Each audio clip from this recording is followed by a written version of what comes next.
Hello and welcome to The Stinger, a super fan's guide to Marvel, DC, Star Wars, and much, much more. Joining me today on the pod, we're down a man, but that's because one of them is still here today after going on an epic voyage. It's been 17 to 20 years since I've seen him. It's Trent and Neely. How we doing, man? Somebody get these beggars out of here. Oh man, we are here today. It's just Trent and I. Joseph is enjoying a wonderful family beach vacation, but it's August 4th today as we're recording. It has been a while since we hopped on the pod, and Yep. honestly, like Trent, I just need somebody to talk about what's happening at the movies with. I know. Like, movies are alive. Movies are back, man. Movies are more back than they've been since like Endgame? 2018. Yeah, definitely since Endgame, but maybe even like 2018. Like Probably, in terms of more than just the blockbuster Right. successes. Yeah, like regular weekly movie going. Yeah. Yeah. I think you're right. So today on the episode, I some housekeeping notes out the gate. So obviously, The Odyssey is a movie that is playing in theaters and is a really big deal. Yep. Another movie that's in theaters playing that is a really big deal is Spider-Man Brand New Day. We will have full review episodes for each of those movies forthcoming after this one. Yep. We just frankly have all had to have our schedules line up to where we've all seen both of those movies and are available to talk about them. So we apologize for the delay, but they are coming and we are stoked to talk about each of those movies. Yep. So the next episode after this one you hear from us will be our Odyssey review, and then the next episode after that you will hear from us will be our Spider-Man Brand New Day Let's review. go. So if you haven't seen those movies yet, go get to a theater if you can. Find a seat because these theaters are packed out, guys. So if you could get seats, go see those movies because we've got our episodes coming for them. Today, Trent and I are going to be breaking down basically the reaction to these movies that have taken over pop culture, the Odyssey and Spider-Man, and kind of explain what's been happening at the box office. And then another thing that happened while we've been on hiatus the last couple of weeks is Comic-Con happened. Yep. And there were some pretty big news drops from Marvel and Hall H that we're going to break down. There was a couple new trailers that dropped. You know, the next big movie event of the year is going to be Dune and Doomsday, and we got some new trailers there. So we will be breaking all of that down later in this episode. So that's kind of what we're doing today. This is a vibes hangout episode. We miss talking on the pod, and we're ready to process all that's happening at the box office. As always, you can listen to us wherever you get your podcasts and watch us on YouTube and follow us at the Stinger Pod on TikTok and Instagram. So, all right, that's all out of the way. There we go. Trent. Yeah. We have both seen the Odyssey now. We have.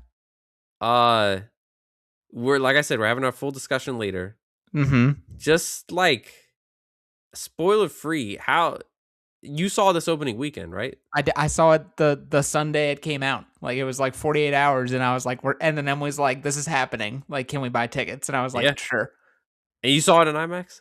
I saw it. No, I saw it. Oh, interesting. Like, at my local theater that I have benefits to, but I did like pay the extra money for like a slightly taller screen to get a little bit more. Okay, so you like the premium format? Yeah. Yep, I got you. All transparency, like we almost went and saw it on vacation, but they didn't have IMAX screens, so I was like, no. Nope. I could have seen it sooner. Yep. But you were I was like, I mean, when they shot the whole thing in IMAX, when he's inventing a blimp and mirror system to like capture this thing. I'm sorry. I guess I'm just gonna have to drop the $50 to see it in IMAX. Yeah. So what's how much has the Odyssey lived in your head since seeing this movie? It's pretty constantly. I mean, Because my social media feeds knows I'm a movie guy, Right. specifically that I'm a Nolan movie guy. It was Right. bound to show up. But also the quickness with which scenes from this movie entered meme culture. I have Yes. not seen a faster turnaround. I'm trying to remember. Like it was Well, I mean, probably like Get Out and like the running meme was like the last time I remember like a movie was in yeah. theaters and instantly like that was a like the running gif became like a thing. Yes. And now it's the Odyssey with like Odysseus tied to the ship and like everything Robert Pattinson says. Get these beggars out of here. I mean, These that beggars I out of have here. seen that probably like 3 times a day Did now. because I know it took you a while to see it. Did you start seeing memes before you saw the movie? Were you seeing No, the clips? and Okay. that's what's so surprising to me is that I maybe saw like a freeze frame or two Uh-huh. and immediately scroll past it. But like it was really clamped down. I don't get it because I just told you pre-pod. I'm pretty sure I haven't seen Brand New Day yet, and I'm pretty sure I already got spoiled something. So Yep. it's like weird that I didn't with the Odyssey. That's all but that's awesome. But it's pretty, yeah. I think that's been surprising to me too. Is like there's a lot of recording going on in movie theaters. It seems like, I'm like, this is crazy, but I guess they're so sold out that like like the usher doing the cursory glance right? isn't Yeah, just in the sea of people. It's just like, no. whatever. Like, Yeah. Also, if it's in IMAX, like no one pulling out their phone is gonna distract me. Like I'm right. just like it's gonna. I'm drowning in the like. I was about to say, how was the IMAX experience? Because I didn't get to do it. So how was it? It was fantastic. Yeah, I'm I sure. haven't seen an IMAX movie since Dune Part 2. Mm-hmm. So this really felt worth it. Yeah. And Haley and I went there was literally one IMAX showing at like or one theater doing IMAX showings in Richmond the night we saw it. It was like either 6 p.m. or 10:30. I'm like I'm not getting home at 2 a.m. So we were so when I went to buy the tickets 2 or 3 days before, there were literally only the side seats on the theater and the front section. That's So I'm like, crazy. all right, I guess I'm gonna grab the 2 stranded seats by themselves, and we literally were sitting underneath the speaker, like That's crazy. directly underneath the speaker. Our That chairs were that Cyclops vibrating the whole time. scream must have been something right under that speaker there. Bro, Haley brought her earplugs. Thank Good for God she Haley. did. Like she I should have. I didn't. I was like I was being prideful and like, no, I have to experience it Experience it the way. how Nolan wants me. Like if I lose hearing, so be it. But yeah, I kind of forgot how cool it is to watch something on IMAX when the screen is as large it is as it Yeah. is. Yeah. And when you see no, black bars at the tops of the screen, It's just a full image. it's Yeah. just really cool, Yeah. It's just like what a flex. You're like, oh wow, this is really like I'm really immersed in this right now. No, and it's like it was that amazing. would be impressive enough, and then like you read everything that Nolan did of like I was through the movie, I was like, surely that's CGI, and it's like, nope, we built a giant puppet. Surely Yeah, that's CGI. It's like, no, revolving platforms. right. Surely the whirlpool is CGI. It is kind of, but also we had jet skis, like make a whirlpool, like The jet skis, man, that's crazy. or like the puppets for like the Cersei Oh, scene. Like I did not. I was like, there's no way that's practical, and it's like, of and course it he's. was somehow. It's just crazy. No, like and I've seen this take. This is not original to me. Like whether you like the movie or not, which like that's a totally subjective opinion. You can't deny that this is like capital M movie making right. at the highest possible tier of craftsmanship. Exactly. And I think that's what that's a good segue into, what's happening at the movies this summer. Yeah. Is I think it's captured people's attention again. Yeah. In terms of what movies can be.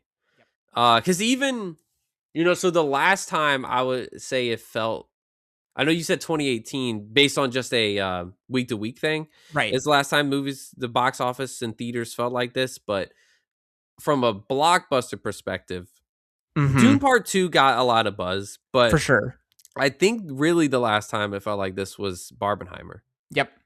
And Barbie was like a similar feel with the, sheer amount of production design detail that went into creating Barbie Land. 100%. Um in Oppenheimer, you have the Trinity test, and that Mhm. is, but most of that movie is like people talking in rooms. And so there's Yeah. not that same level of like costume and production design and sound design and all of these things going into the movie. Mhm. And I just wonder if that is playing, like, the fact that Nolan decided to do it all practical, and Mhm. because we've gotten to a point where CGI, especially bad CGI, is like so noticeable now to movie I audiences. I know. I just wonder if that is part of what's making this movie so popular. I think it's that. I think it's like Nolan brings the cachet because he is Yeah. like the director of this generation for sure. Yep. And the fact that like every movie star on the planet is in this thing, like the fact that you have Yeah. Matt Yeah. Damon for like the older generations, and Anne Hathaway as like and then now Tom Holland and Tom Zendaya, Holland. like it just like there's Yep. so much ground to cover.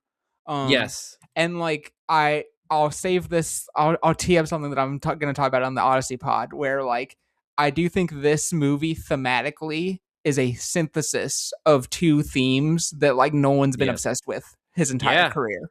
Yep. Um, and so it's fun to watch this as sort of as a culmination of like, oh, this is what he's been like thinking about, and like this Yeah. might be like the most pure version of both these ideas in one thing.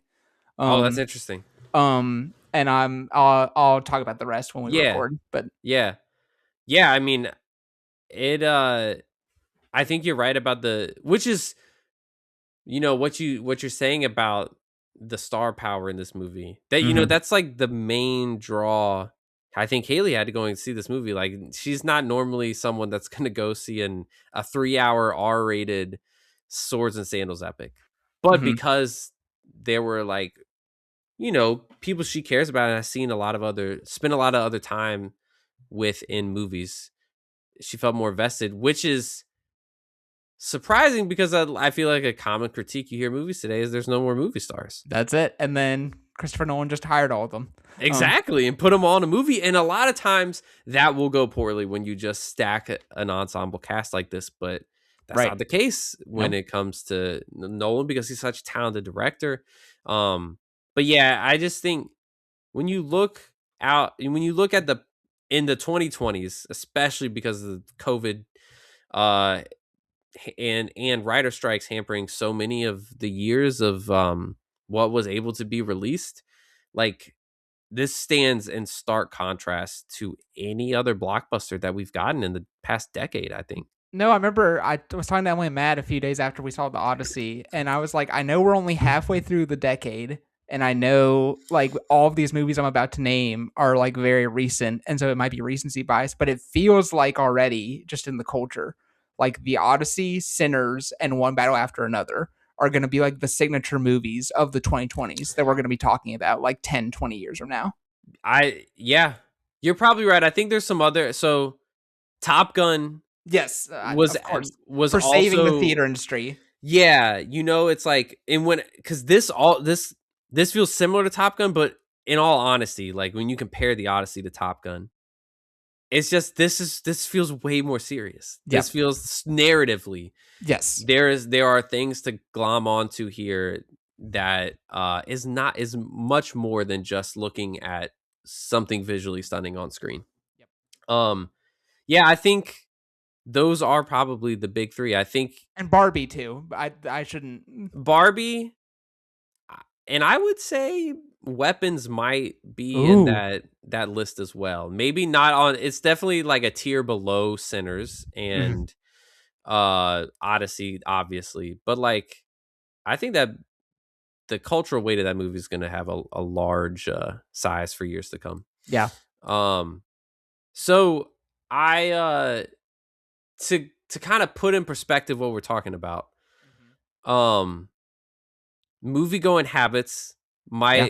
I think they're changing in Yeah. terms of what people are going to see. So I put together a little game. Like, I think you 100% probably know the answers to these Mhm. already, but I just want to do a quick comparison of which movie do you think made more money as of today Yep. at the box office this summer? So the first comparison I have is Obsession versus The Mandalorian and Grogu. Obsession for sure. Yep. Yep. Obsession is the 9th highest grossing movie worldwide at the box office right now.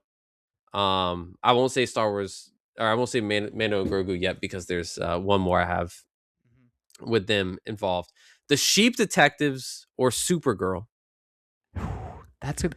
Is it barely The Sheep Detectives? It is The Sheep Detectives. The Great Sheep movie, Detectives, by the way. which is already on streaming, Yep. has made more than Supergirl to this point. Now, it did come out before Supergirl, but we're talking about DC's main movie venture this summer. Yeah. Sheep Detectives, by the way, great movie. I've seen it. I watched it. Okay, I actually want to see this. It's gotten a lot of good buzz, I think. It seems silly, like from the premise in the trailer, but like once you actually watch it, you're like, oh, they're kind of cooking. Like they got stuff going on here. I think I don't want to overhype it too much, but like no, but it's like it's more than you think is what I'll say. As a cozy murder mystery with singing sheep, like as far as that sounds like a pretty fun time, you know? No, it's really well done. The next one is I have Backrooms versus Disclosure Day. Ooh, this one's interesting because I've seen neither. Did Backrooms do more? Yeah. Wow. Backrooms by about, let's see, worldwide. Oh yeah, it made like 150,000 more than Disclosure Day. That's the most wild one. So you think so? I would say so. Not any disrespect to Backrooms, but just like I mean, it's Steven Spielberg. You assume the specter of Spielberg would loom too large for that kind of thing. But well, because you talked earlier about like the Odyssey drawing in different age group crowds, and like Disclosure Day pulled a pretty large senior citizen demographic. Like, you know, there's just movies you don't expect grandparents to know, but like Haley's grandparents had seen Disclosure Day before I did. They knew about it. I'm like, wow, okay, all right. Yeah. Mando and Grogu versus Moana. Mando. Right? Yeah. It's Mando.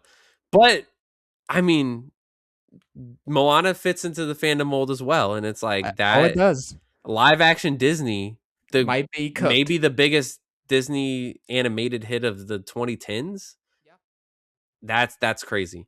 And then the most recent one, Spider-Man Brand New Day versus the Odyssey, the two biggest movies of the summer. What do you think's made more right now? I think it's Brand New Day, because I think Brand New Day's hit $1 billion and the Odyssey hasn't quite got there yet. You're right. I thought I put that one on because I just thought it was insane. It hasn't been out a full week, and it's already made. It's already made $1 billion.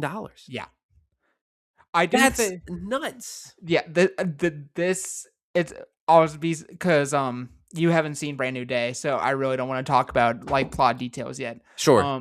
But I do think it will be an interesting conversation when we do that pod of like, is this an idea of like superhero fatigue isn't as real as we thought, or do people just really love Spider-Man? I feel like I know the answer to that question already. I think people just really love Spider-Man. I think is the answer. Well, I mean, I would not be surprised if even in the future when the MCU and the DCU at large don't exist, I still think we will probably get a new Spider-Man movie every couple of years, and I do think we'll get a new Batman movie every couple of years, because I think those characters have grown to a place beyond just the comic book thing. I completely agree. I mean, they're basically James Bond, but maybe even bigger than James Bond ever was. Yes. I think that's what they are as characters now. And we talked about it when we did the rankings episode.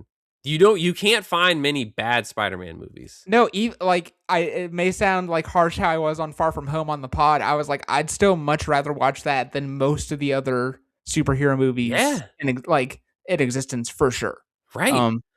And so that it has that going for it. But I wanted to do this exercise to just say, wow, I would never have guessed this. Like when you look at the top 10 highest grossing movies worldwide, you have Toy Story 5 is number 1. Sure.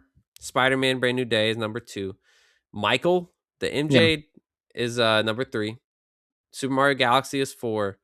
The Odyssey is 5. Devil Wears Prada 2 is 6. Project Hail Mary is 7. Pegasus 3, which I think that's a Chinese film, Okay. is 7 or 8.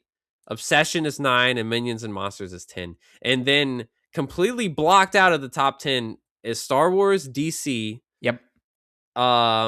Steven Spielberg, live action Disney, I don't Masters of the Universe, if you want to throw that in there. Sure. I mean, these are DC and Star Wars are, when you look at Mando and Grogu and Supergirl being blocked out of the top 10 and like making less than The Sheep Detectives and like an indie horror movie Yep. that was directed by a 26-year-old, that's nuts. Yep. So when you look at that stuff, do you think there is a title change of people's movie going habits happening? I think so, but also I don't know. Like, is my honest answer. Yeah. I think it is a thing that, like, because a lot of those movies that you named, like, those still were sequels, like Devil Wears Prada 2, Toy Story 5, and like Yeah. all that stuff. So it's like, are people really sick of the franchises, or is it just like we want very specific things? Like, people wanted Toy Story back, even though they didn't want some of the other stuff. And like Devil Wears Prada 2, it was like we want Anne Hathaway and Stanley Tucci and Meryl Streep back. I wonder if Toy Story is similar to Spider-Man, where yes, it is a trusted brand now. Yes, I think. I mean, when I think Pixar, the Toy Story characters are what flashes in my brain. Like they are like as good as Pixar as a whole studio is, and they're amazing. Like I do think of Toy Story as the backbone of that whole thing. I think one of the things that one of my hypotheses is that when it comes to fandom stuff, look, the superhero era of the 2010s, everyone was going. Yes. And so everyone, not just the comic book fans, they know what a good comic book movie looks like. Yep. And then the first half of the 2020s was a lot of slop. Yep. And a lot of content. Yep. And I think everyone that bought in the 2010s was still watching at the start of the 2020s. They were watching. I remember being at like, I don't know, like outside of church or outside of a restaurant, sitting outside or something like that in 2021 and hearing just random families talking about watching WandaVision and watching Loki and like just random families, not superhero and fandom nerds, like they watched all that stuff. Yeah. And so they learned what bad versions of this are. Right. And I kind of think I think people are learning about movies initially now through social media, not through a traditional trailer. Yes. 100%. And I just think audiences can tell when something's not going to be good. Yes. Better than you could before. It's interesting to see the reactions to the Doomsday trailer. And I'm going to sound like a broken record, but like the success or failure of that movie will tell us a lot about where this is going. I think if that movie makes $1 billion, like the Marvel machine will keep going for 10 years. And if it flops, like Marvel might be cooked in like 3 years, except for Spider-Man. I think it really is that extreme. Honestly, I feel like a lot of the voices that I'll listen to on podcasts are kind of resigned to Doomsday is going to make $1 billion. But you know what movies have to do to reach $1 billion, except for Spider-Man, is you got to sell second tickets to people. People have to go back and see the movie multiple times, which is why the Odyssey is getting to $1 billion almost for sure. And like, opening weekend is gonna be huge for Doomsday. Yeah. I'm sure. Yeah. But if it's not good, people aren't gonna go back to the theater to see it second and third times. And if the word of mouth is terrible, like then it will be like Supergirl on a much larger scale. Yep. Because Supergirl right now, 125 worldwide. I think you could multiply that by like 3 or so for Doomsday if it's a flop. Yeah. and know that like if that happens, then that means the word of mouth was real bad for this movie. Yes. Because I think that does happen. I think people now know with superhero movies that unless it's Spider-Man or Batman, and we will find out with Avengers Doomsday, I don't have to go opening weekend. Yep. I can wait and see what the buzz is, and then decide if I'm going to go into the theater and watch this movie or wait till it comes out on Disney Plus. Because you know what? I think This sorry, but like while you just said that, I gotta say, like I often say Disney Plus, like I know Disney had to do it, but it was yeah. also like, in my opinion, one of the worst things Disney ever made Ooh. because every movie goes on streaming eventually, but like because you know that it will literally be on Disney Plus because it's in the Yeah. name. Yeah. It's like I know this will be on my couch in like Right. 2 months. Right. And I'll be transparent. It was the main reason I didn't sprint out to see Mando and Grogu. that was my next point. I Yep. was like, I have nothing against that movie. Right. Jon Favreau like has made 2 movies I would consider some of my favorites of all time between Elf and Right. Chef. Right. I'm rooting for that man so Yeah. hardcore, and I love that show. Yeah. But the buzz was so Absolutely. bad that I'm like, I could spend $15, or I could wait 2 months, and it will be right there, and it will be probably just as fun. It seems based on the buzz. And like that's the exact decision I made. Yeah. That's the exact same decision I made. Look, we haven't talked about it on the pod yet, but Joseph saw it opening weekend. He did. We texted him, and we were like, hey.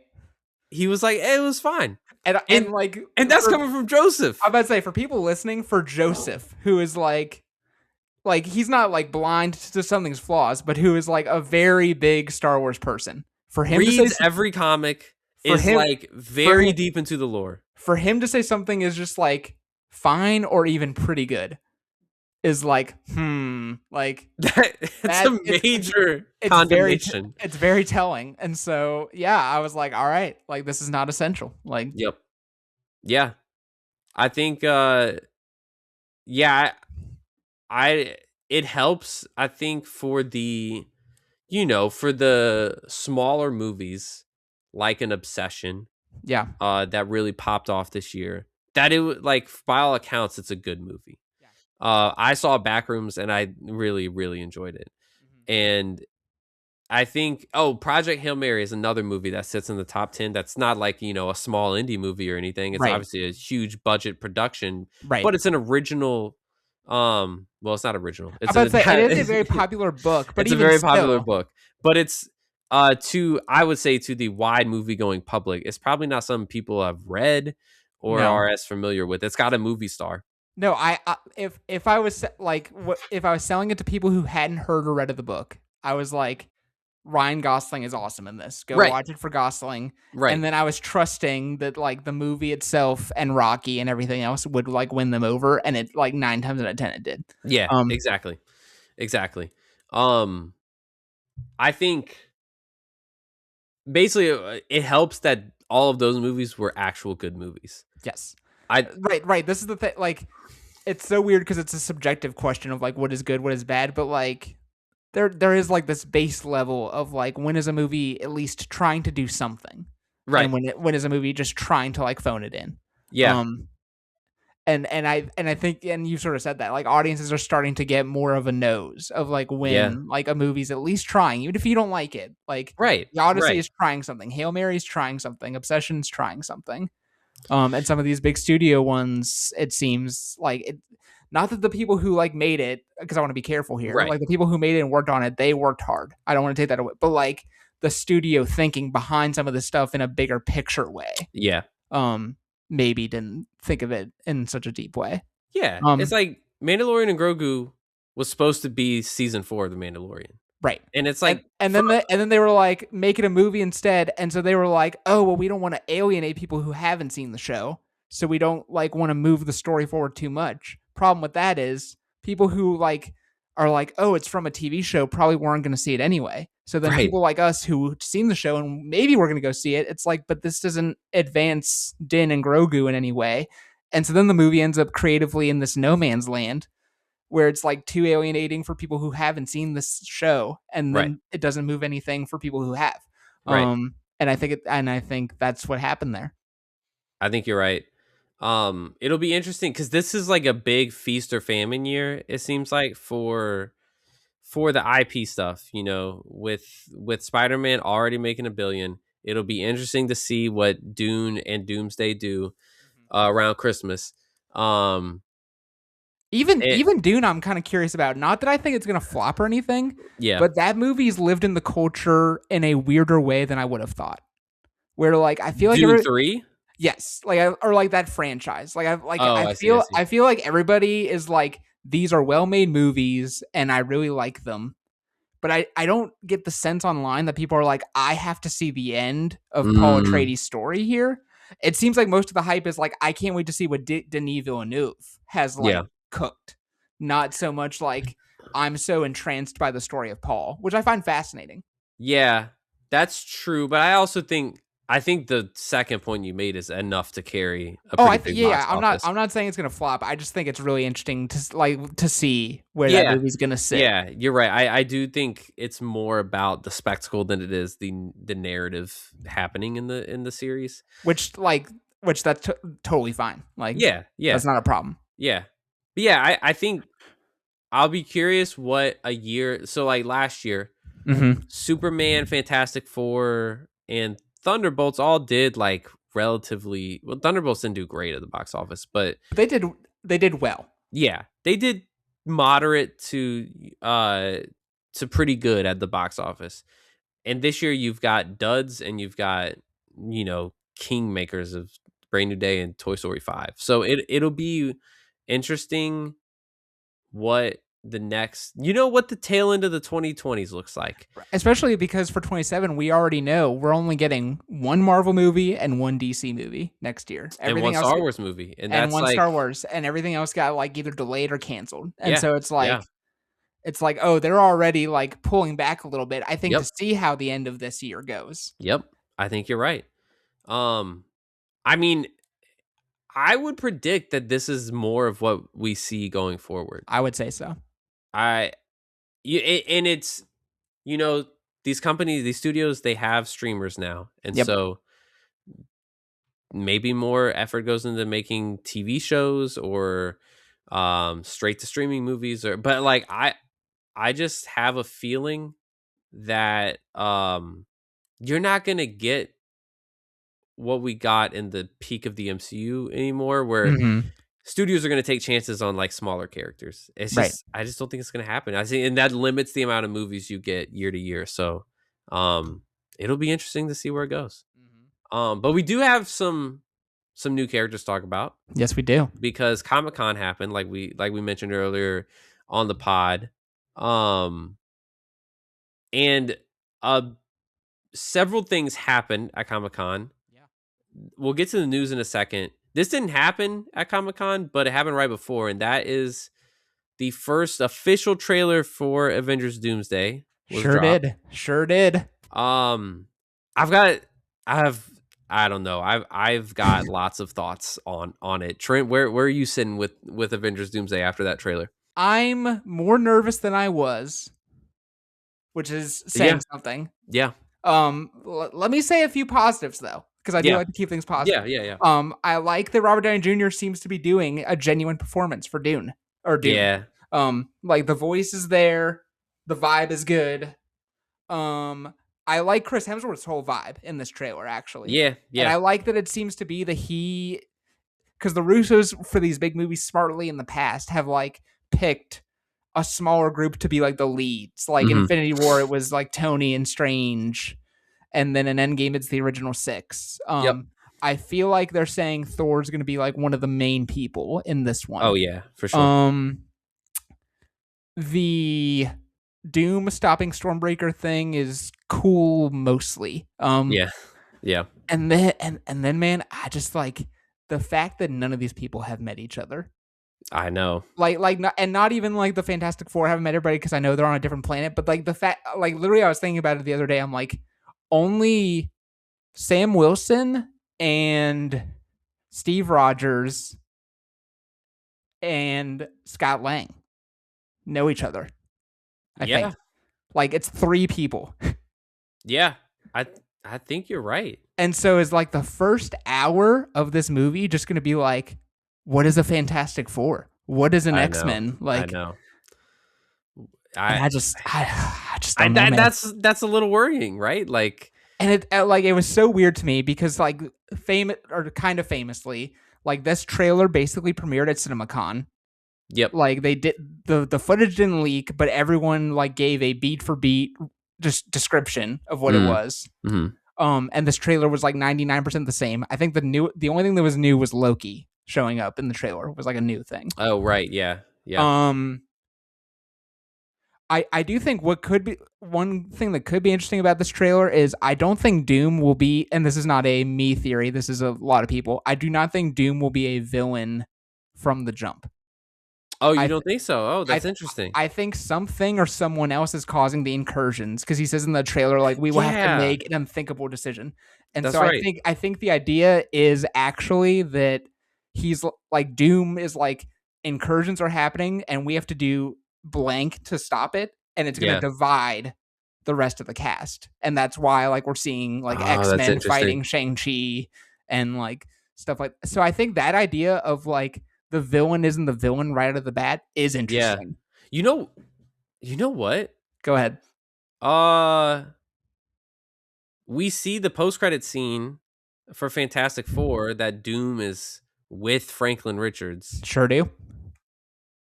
I wonder if they've photoshopped Doom out of some of the shots of this trailer where That's what all people are the theorizing. Oh, Is that really? Doom is actually in that room when like the Fantastic Yeah, Four with all the walk in. different teams. Yeah, Yeah, yeah. yeah, All right. Because okay, so I listened to the Midnight Boys podcast, yeah. who they were at Comic-Con. They were Uh-huh. at Hall H, and apparently Marvel showed a different trailer at Hall Yes, H. they showed new footage that did leak. You can watch it. Oh, Like you can watch it? that one you can watch. I haven't watched it yet, but you can. It's like the grainy cell phone thing. Sure, Like sure, sure. you can watch that one. Because the one they described on their podcast sounded infinitely better than the Didn't one it? we got. Didn't it? Didn't Because it? they talked about I'm sure you can go out and find the grainy version if you're listening, but allegedly uh Doom and Reed Richards talk Yep. and it gets a little feisty between them. Yeah. And there's more talk about incursions, I believe.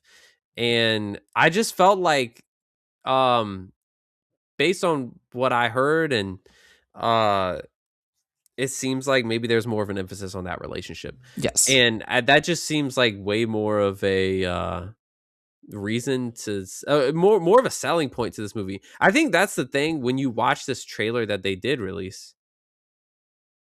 It's it kind of felt like so why like Haley's legit reaction was like why is this happening? What? And I understand that they're trusting in the hype, and I understand that they don't want to spoil everything. And I'm like, but to not give us any hint Right. of like the narrative idea, like at least in the Infinity War trailer, it was like Thanos is going after the stones, Right. and like it's going to be piece by piece, Yep. and like people are going to have to stop him on Yeah. Earth and in space. You Like they didn't tell. understood the basic plot structure. Right, right. They didn't spoil like the stuff with Vision or the Snap, but like you understood those four plot ideas. Yeah. And this Doomsday trailer, I'm like, they all have to meet, Right. and Doom is gonna stop Stormbreaker at some Yeah. point. Yeah. And Like it's that's like the only narrative information that I get, and maybe Professor X is gonna die super quickly. and they if I'm gonna be honest, like Infinity War trailer had a scene that wasn't even in the movie Yes, that looked awesome. yes, of them all Of running in them all Wakanda. running and the Hulk was running behind them. This trailer had none of that in my opinion. No, I mean like I don't think there was a single visual sequence that I was like, "Whoa, that looks cool. I can't wait to see that on the big screen." Like maybe some of the X-Men stuff. yeah, But um in all honesty, I think it did the opposite where I was like when Doom stops Stormbreaker, it legit looks like kind of funky. Like it looks kind of bad. it looks kind of bad. I'm like, can y'all if there are going to be other heroes that aren't in this trailer like Spider-Man, Doctor Strange, Captain Marvel, uh but I mean, take those three for example. If any of those characters are going to be in this movie, even in a small appearance, show them in the trailer to get us a little excited. Like, Just I something. don't care. Like show us something cool. If you're not going to give us the plot structure, because apparently that's too much. I don't know. It just Or left at me. least show me a character beat beyond the characters just like looking at each other and shaking hands. Yeah, Like yeah, show me like Sam Wilson going up to the thing and being like, "So you're made of rocks?" Like, yeah, like a yeah. very like Marvel joke thing, like or just something. Like Honestly, those little character trailers that they dropped at Christmas, I feel like those did more for me than this trailer did. yeah, I was about to bring this up. So like the big trailer ends with this, Steve Rogers and Yeah. he like and I'm like, this would be really cool if we had If you no hadn't idea showed us that if we had already. no idea that Steve Rogers was going to be in this. That would have been Yep. actually genuinely awesome and probably Yep. would have gotten a lot of internet play. Yep. Now I do have a fan theory about that though. Oh yeah, what's your theory? Because I don't know if you remember, but that first trailer where they announced he's coming back, it was like him at the house and with the baby. Yeah, yeah. He's looking like we remember him at the end of Endgame. Like he's Yep. got the blonde short hair. He's like clean shaven, I In think. this Doomsday trailer, he's like got the beard Yep. and the long hair from like Infinity War days. Yep. And so I'm part of the people who believe I'm like, either there's multiple Steve variants in this, which could be cool, or I kind of like the one that it's Loki in disguise, actually. Because when he grabs Mjolnir, But then how would he be able to grab Mjolnir? Because this is the Loki who like from Loki season 2. He's worthy now that he has saved the multiverse. All right, I'm all right. It's like and the reason I believe this is like Steve does this weird smirk when he when he gets the hammer at the end of that trailer. That's like not very Steve Rogers, where he's kind of like proud of himself. Okay, man, you selling me on this theory. And so I'm like, if that was actually a clever bit by the Russos, that's like, yeah, we know that it's Steve, but what if it's not Steve? Maybe I'm giving them too much credit, but like, if that's what they're doing, that could be cool. That could be cool. I like that idea. Because that's a reunion I want to see. I want to see Loki and Thor reunite. That would be a really cool moment. If I'm gonna have some positivity here, I will say the two things: the potential plot line of this movie, which again would have loved to know a little bit more about it, but to me that would be whatever the little inklings of information we get is a big enough reason to sell me on the movie, which is like the decision that Steve Rogers made in Endgame, and that ultimately the Avengers made as a team to go back in time, set off the chain reaction that brings us to Doomsday of all these incursions happening. That's a really cool plot line, I think. Yes. That fascinates me, and honestly, it rests the burden of the story on the best part of the MCU. Yes. Instead of on these brand new characters, and seemingly the other thing is I will give the Russos credit that I think they're really good at making this kind of movie. Yes. They're really good at making a team up movie of bridging the gap across franchises and doing it in an entertaining and funny way. Yes. And it's probably not going to feel as good as Infinity War, but I would still bet that it's a good time and that it's executed well by them. No, and look, I think the Infinity War Endgame comparisons are a little unfair anyway, because that whole thing was like, can the MCU like do a culmination of 10 years of storytelling? Yeah. And it's like, yes, they can. So even if everything with 4 and 5 phases had gone correctly, the question of can they do it again is inherently less interesting. So like that always was like a weird bar for them to try to hit. Right. And it's almost like that's not even, I guess that's not even really what this movie is. This still feels like more of an epilogue to Infinity War and Endgame than it does a new saga. Kevin Feige and the Russos keep throwing around this phrase of like we're going back to phase 0 with Doomsday. Like they're talking about like this. It's a reset. This will reset in some form or fashion the MCU as we know it. All right, I'm down for that. Which, given the casting news we learned about Black Panther 3, seems to be true. Yeah, so you want good segue. We can jump into that too. Great segue, Trent. We'll go there first. Yeah. two big casting decisions. The first one we'll talk about here.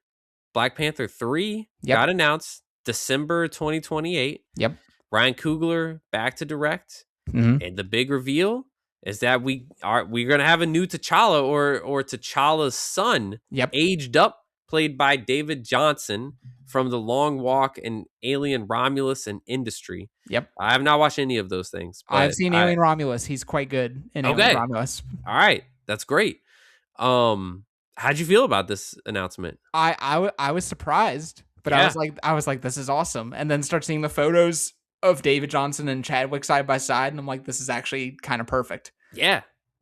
I think this is cool because obviously Black Panther's been so successful in its own right as its own corner of the MCU, but now it also has the benefit of this is the next movie from the guy who directed Sinners. Exactly. And I'm so curious to see what that does for like general audience hype who maybe weren't into superhero or Black Panther movies before. I think this movie will be big. And apparently it's gonna he's gonna shoot it on film like he did Sinners, and so like that's gonna be a first for the MCU. I'm really excited, and sort of what I was hinting at, because when we meet T'Challa's son at the end of Wakanda Forever, he's like 6, right? And David Johnson's close to like our age, like 30. Yeah, and so I'm like, something has to happen here, where 20 years have to go by. Yep. So like I think this is like the MCU's first open acknowledgement, like, yeah, some crazy stuff's gonna happen in Doomsday or Secret Wars, that either this kid's getting aged up or the universes are getting reset in a way that we can allow an adult version of this character. Right. But I think it's interesting that they specified that it's T'Challa's son. Yep. Like that was very clear. They could have just said like, this is the new Black Panther, but they were like, this is T'Challa's son. Like, yes. One, out of the gate, I'm super stoked for this movie. Yep. I think no matter what happens in the MCU going forward, this movie, I feel confident about this decision because I feel confident in Ryan Coogler. 100%. That look, he got dealt the worst hand of cards possible with Chadwick's passing, and he still turned Wakanda Forever, in my opinion, into a really good movie. Yeah. And so I feel like even if this is a bit of a curveball, he's gonna crank out another really good movie. Yeah. I think I am most, because Shuri and M'Baku are going to be in this movie. They're gonna be back.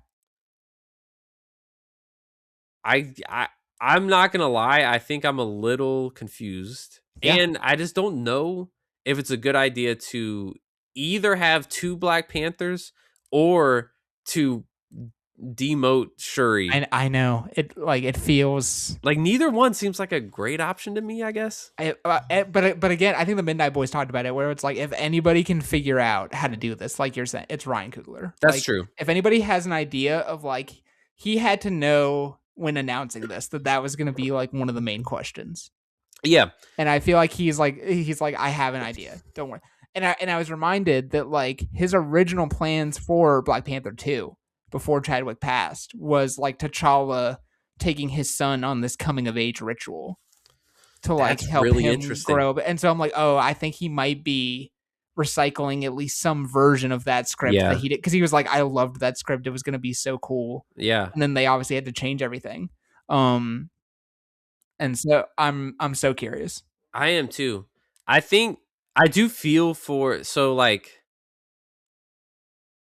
the Shuri Black Panther is a really, that story is so good in Wakanda Forever.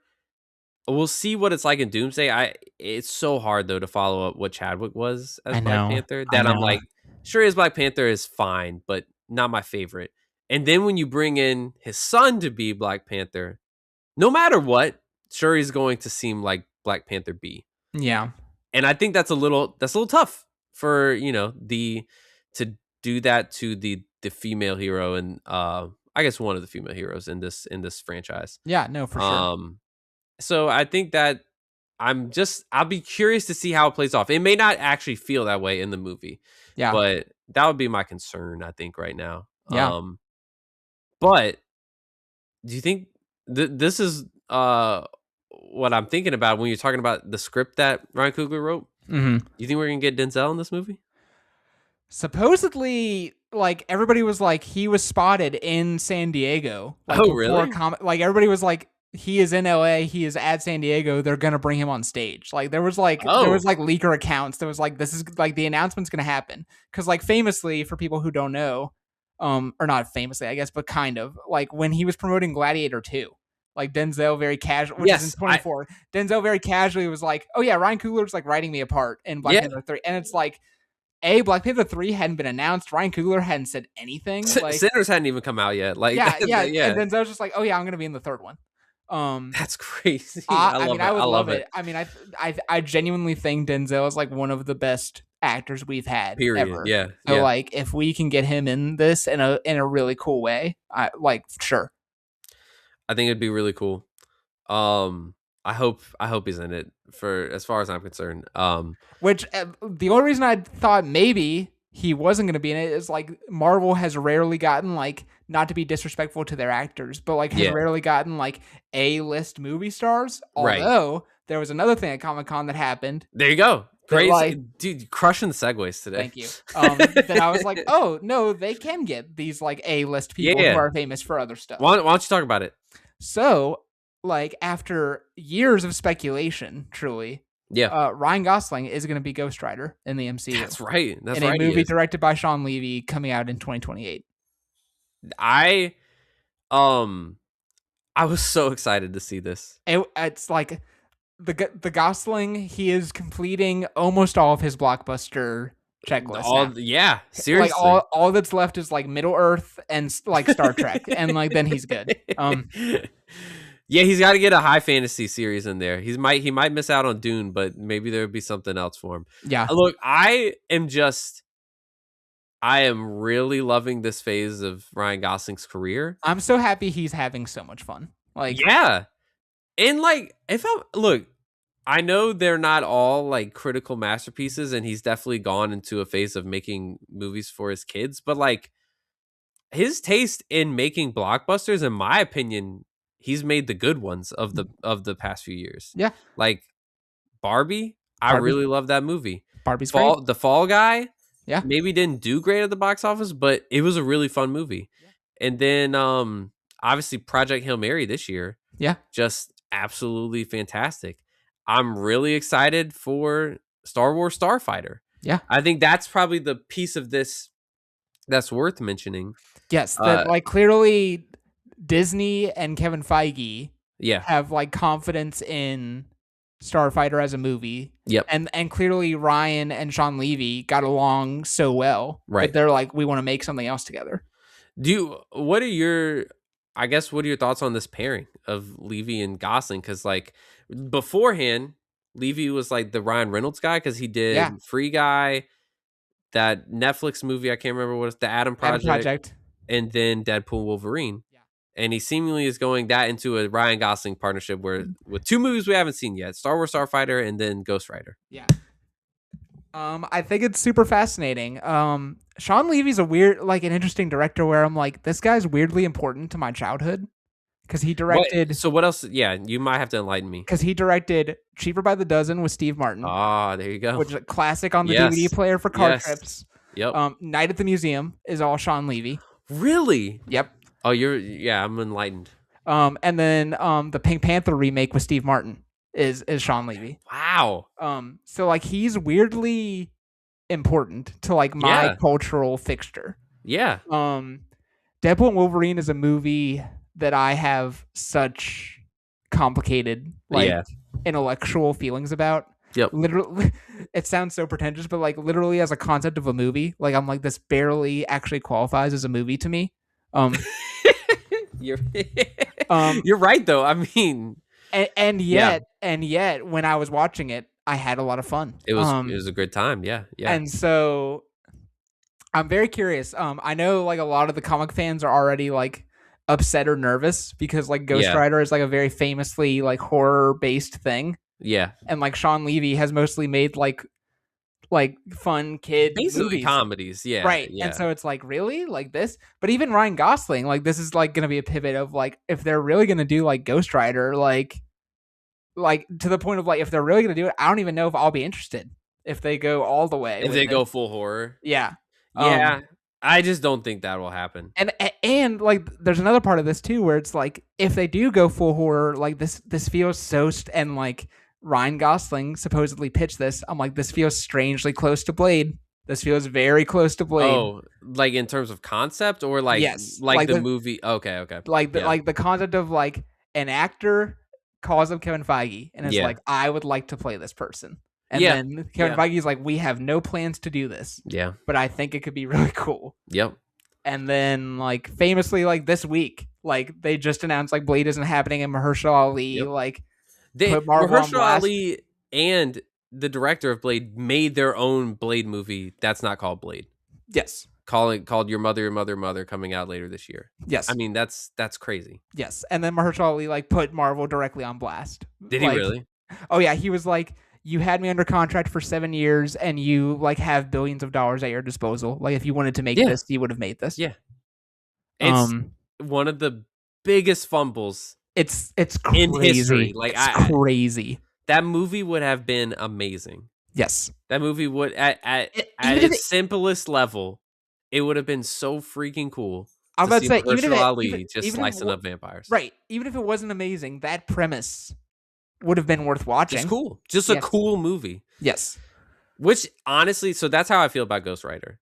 Yes. Is one, I don't think Disney's ever going to make a pure horror movie. Like that's just probably not going to happen under the Disney brand. This is what, yeah. Sean Levy, Deadpool and Wolverine was violent in parts. Yes. But it was also not like a gross out kind of violent, you know? No. So a tasteful violence, if you will. I kind of think that's what we'll get with Ghost Rider. Mm-hmm. And I'm very interested to watch Star Wars Starfighter. Yes. And to watch this movie because I just feel, I don't know. I would put a lot of stock in Ryan Gosling right now. Yes. The man is cooking. He's on a heater. He's probably going to get nominated for an Oscar this year. Yep. And then he's going to go make a couple of blockbuster movies with Star Wars and Marvel. Yeah. And he's got so much charisma. But I do feel like Marvel can make something that isn't abjectly horror, but is still has an edge to it. Yeah. And I think if they're able to accomplish that, like I think ultimately it'll be a good movie. And the other thing that I do think is interesting is everybody expected them to announce X-Men at this Comic-Con. Yes. And the fact that they were like, actually, we're going to do this. I'm like, oh, they really do seemingly, instead of being like hyping up the big franchises, they're like, we're focused on like, do we have a cool story idea with a cool director and a cool actor? Like that seems to be the mission right now. Yeah, I feel like with X-Men, I think it's maybe more of a timing thing. Where they want to get probably through Doomsday to announce some of that stuff because we might hear stuff at D23. Like I almost wonder if new X-Men could show up in Secret Wars. I think they will. Yeah, I kind of think they will too. But it is so because we know the Thunderbolts director is going to be directing the first X-Men movie. So we know that project's underway. But it is cool that like, okay, maybe X-Men takes center stage and we're no longer worried about building an Avengers roster. Yep. But we're worried about like just building good stories around the X-Men that will fit in however the MCU is going to be built going forward. Well, the great thing about X-Men, if they can make this work, is that as we're seeing on X-Men 97, there's so many different kinds of stories you can do within X-Men. Yeah. You can do like the civil rights allegory stuff, and then you can do like time travel, and then you can do space. Like you can do all three of those. We had there was a horror episode this most recent season, you know? Like like if the Midnight Suns rumors are true, like that will also fit in this world that revolves around the X-Men. That's at least like that's what I hope they do. I hope the X-Men are the like, you know, sun that all the other heroes are orbiting around in the future MCU. It feels that way. It would be weird if it wasn't that way, I think. Yeah. Okay, last things we're going to hit are on the DC front from Comic-Con. the final Lanterns trailer was released. Did you watch this? Sure did. Sure Okay. did. Okay, yeah, I actually watched it for the first time today. Uh dude, I am so hyped for this show. Like in comparison to the Doomsday trailer, I'm like this is like an ideal like trailer in my opinion.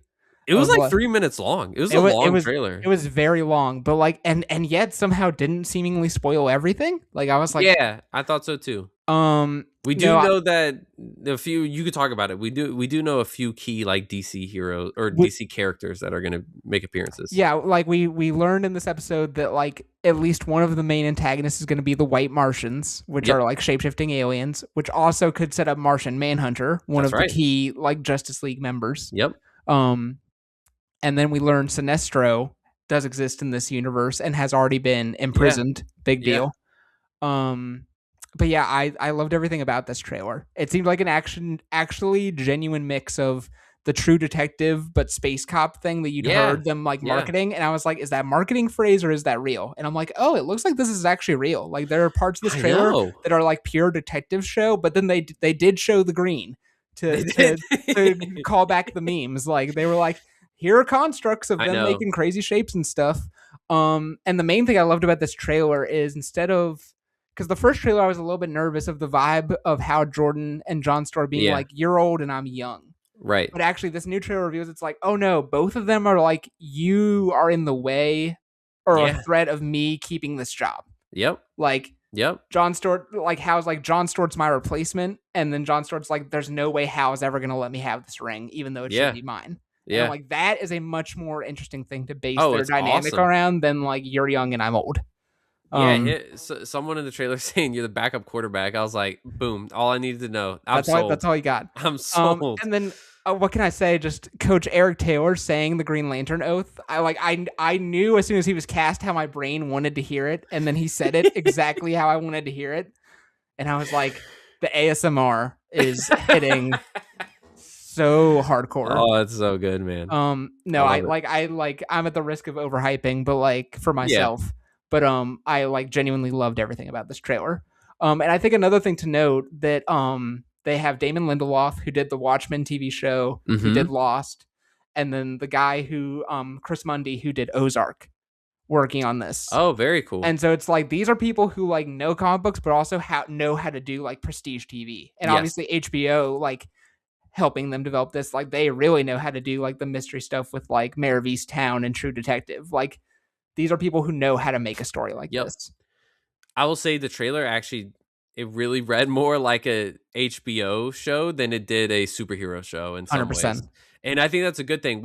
And like when you compare this to honestly, with the exception of like Wonder Man that came out earlier this year, when you compare this to the MCU shows, it just seems like there are bigger possibilities in this show, where it's like each MCU TV show that came out on Disney Plus kind of felt like it was sidelined to its own little corner of the universe. Yep. And even like setting wise, you're going to stay kind of trapped in the same location most of the show.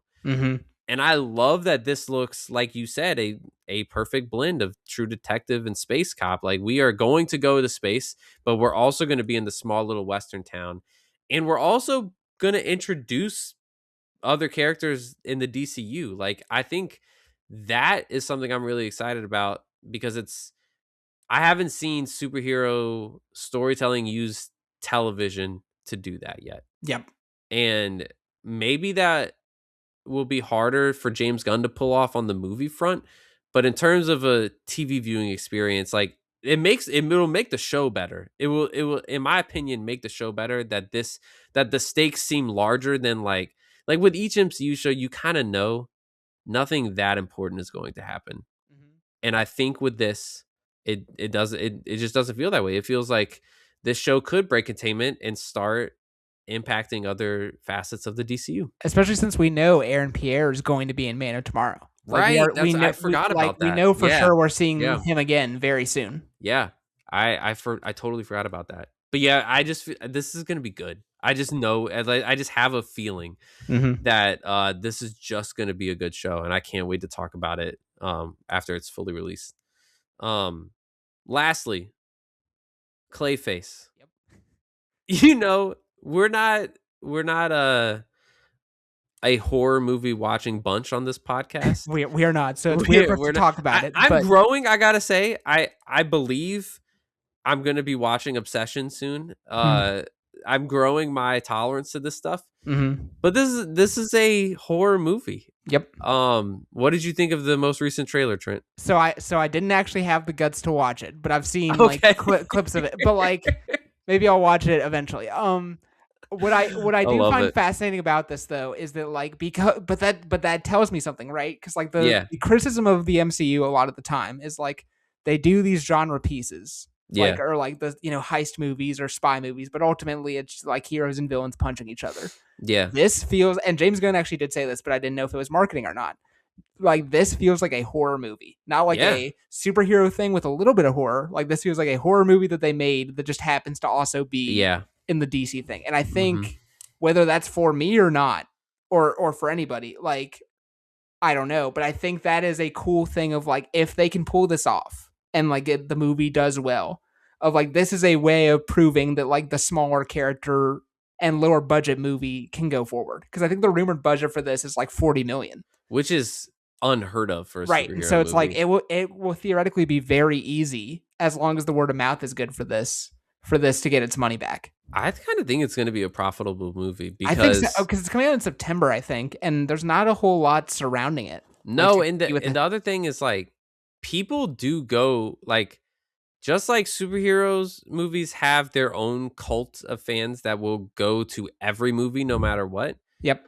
The horror genre has that as well. And horror's having such a huge cultural moment right now. Exactly. Like the exactly. biggest moments it's had in America since arguably the 70s. Like Yeah. between Obsession, Sinners, and Backrooms and all that Backrooms, stuff. yeah, So, weapons, like all like I kind of think people will go see this, and I mean I think it's fascinating from that standpoint. I watched the trailer, and I will say the prosthetics and makeup and everything looks incredible. nice. I'm like, wow, this doesn't look like CGI. This looks like a real person experiencing what Clayface experiences in the comic books, and I think that is really cool. Yeah. And I think story wise, it doesn't feel all that dissimilar from like a Joker movie, Oh, like the movie interesting. Joker. Like I think just in terms of like, here's a man who lost something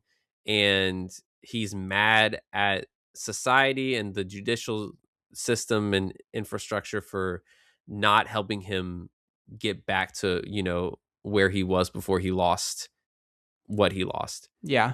That's interesting. It's a little bit of so like I think narratively it could end up being a little generic, but if they're able to offer a few surprises and do it in a way that's like satisfying for the horror genre, Yeah. I think that is a huge win.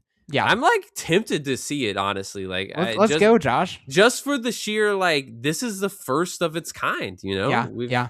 We've never really seen that. But I think that is going to do it for our discussion today. I think so.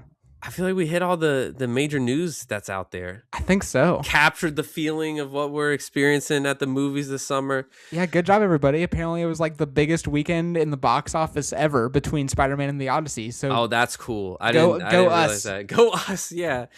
Making a difference where it really counts. yeah, So, like I said at the top of the pod, you can expect to hear our full thoughts on the Odyssey yes, coming soon. That'll be our next episode, and then after that, Spider-Man: Brand New Day, and then after that, you can look forward to an X-Men '97 conversation. So if you're not caught up on X-Men '97 season 2, now's your chance. Catch up while we're catching up on all the other stuff. But yeah, Trent, this was a blast. Thanks for hopping on. absolutely. And as always, listen to us wherever you get your podcasts. Watch us on YouTube and follow us on social media at The Stinger Pod. We can't wait to talk to you soon.